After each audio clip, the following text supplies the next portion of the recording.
Hello friends, welcome to Bharat front line YouTube channel.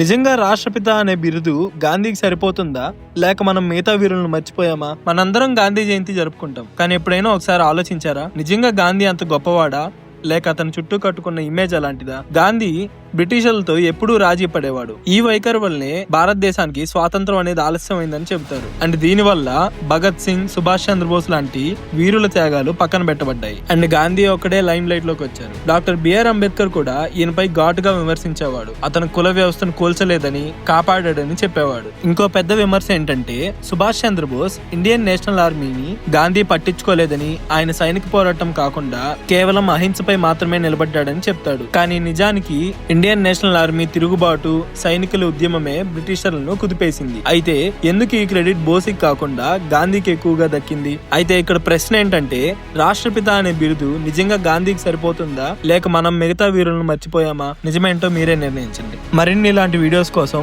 మన channel ని subscribe చేసుకోండి.